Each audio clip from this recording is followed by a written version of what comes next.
Right, welcome back to another video on this channel. Today we're doing something that we've never done on this channel to my knowledge. A good video.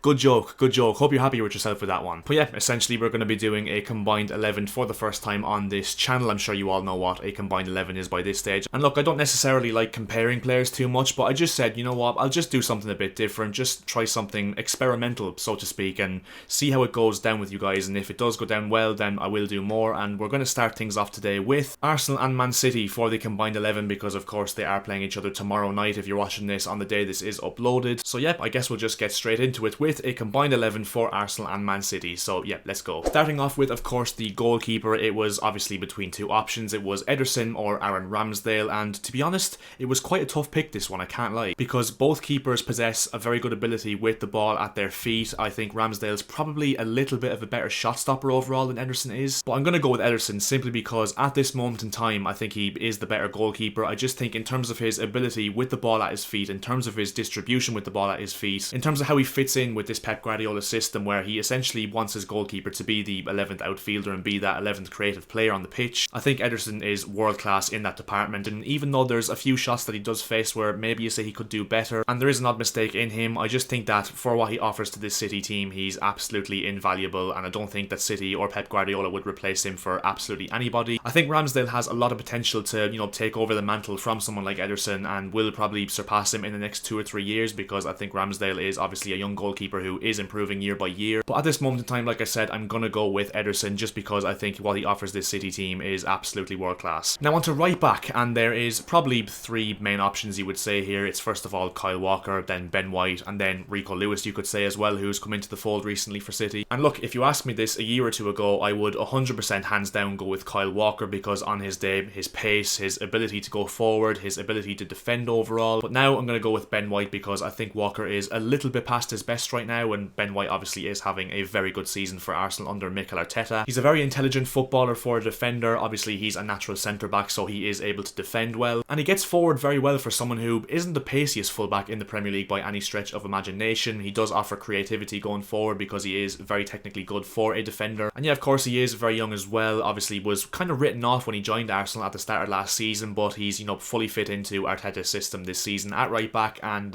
yeah, I think that he is probably the best option at this moment in time to go with at the right back position. And now onto the first centre back position in this team, and to be fair, there's a host of defenders I could have gone with. If you look at City, there's John Stones, Laporte, Diaz, Ake, obviously then there's Gabriel and William Saliba for Arsenal, but the first one I'm going to go with, I think has to be in this team no doubt, is John Stones. I think he's probably turned into a world class defender, and in my opinion he's definitely top 3 centre backs in the world right now. His ability on the ball for this Guardiola system is absolutely perfect. I think he's become a lot more astute and resolute in terms of his defensive capabilities as well. And yeah, he's just the ultimate Rolls-Royce centre-back in this Guardiola system. I do think that he's, come onto his own in recent years and really has, as I said, made himself a world-class centre-back. And yep, he's probably the best centre-back out of these two teams, and I would say is, one of the best centre-backs in the world, like I said. So yeah, he just has to be in this team, John Stones. And next to John Stones, I was so close to going with Saliba, right? But I just think that there's one centre-back I think is really, really underrated, and that is Aymeric Laporte. Doesn't really get the plaudits he deserves for City recently, to be fair. And don't get me wrong, I was really tempted to go Ruben Diaz as well, because I really think Ruben Diaz is a quality defender, but I just don't think he's had enough game time this season to be over Laporte. And yeah, especially with the fact that Laporte is a left-footed centre-back, they're essentially gold dust in modern day football. I think in terms of his defensive ability, I don't think you're going to get many more stable defenders. His ability on the ball in terms of his distribution into the final third is absolutely world class once again, which is, as I said, exactly what you need in this Guardiola system. I think Laporte is extremely underrated, and I think him and Stones are the best 2 centre-backs out of these 2 teams. Now onto left-back. This is a weird one because there's pretty much only one option you could go with. Maybe you could go with Nathan Ake at left-back, but it has to be Alexander Zinchenko. Ironically, formerly of Man City, but they did sell him to Arsenal, and does, in my opinion, look like an absolute howler of a mistake. Zinchenko offers you that ability to step up into midfield and almost act like a 3rd or 4th midfielder, depending on what system you play. Of course, both teams do play with a 4-3-3, so he will act as that 4th centre midfielder almost. His ability on the ball in possession is absolutely brilliant, and then obviously being a natural left back as well, he does offer you that defensive solidity as well. I think in terms of his leadership abilities as well, Zinchenko, which is one thing that's obviously been a massive addition to Arsenal this season in their now title charge, and I think one thing that probably City are missing this season a little bit. But yeah, as I said, Zinchenko, there's not really much competition whatsoever, but even still he would take some beating because he is having an absolutely brilliant season with Arsenal, and he is an absolutely top top quality left back. Now into the 6th position, by far the hardest choice in the entire video here. Thomas Partey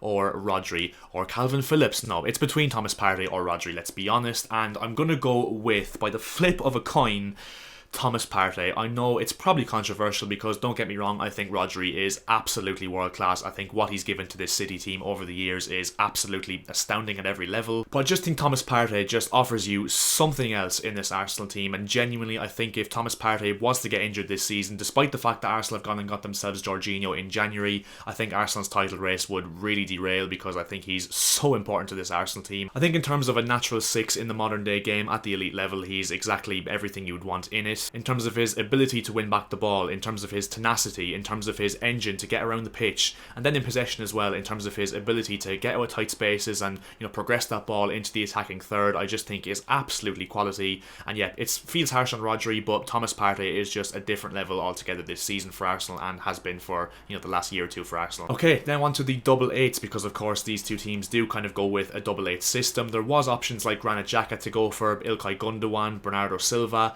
but I think there is one obvious one. First of all, it has to be Kevin De Bruyne. He's just absolutely world class. He is probably one of the best midfielders to ever grace the Premier League, no doubt. I mean, do I need to actually say any more about Kevin De Bruyne? His passing range is an absolute disgrace. Probably the best passing range we've ever seen in the Premier League, which really says something. And yeah, I'm not even going to go on to De Bruyne too much because it's pretty obvious. He's probably the best player in this team and is undoubtedly the best midfielder in the world, in my opinion. We're just going to get straight into the one who's next to him. It's Martin Odegaard of Arsenal. Of course, he has been absolutely brilliant this season, and I was very tempted to go with Bernardo Silva because seeing him play live, I just think Bernardo Silva is absolutely astounding on the ball. But Martin Odegaard has been different gravy altogether this season for Arsenal. He reminds me a little bit of David Silva in terms of the fact he's just an elegant playmaker who is given a bit of, you know, license to create in that 10 position for Arsenal, and I just think that obviously they're reaping the benefits of it. He's been one of the players of the season in the entire league this season. He's getting goals, he's getting assists, he's getting output overall, and he is creating a hatful of chances in this Arsenal team. And yeah, as I said, he's probably a world-class talent now, Martin Odegaard, and I'm glad to see he's finally delivering after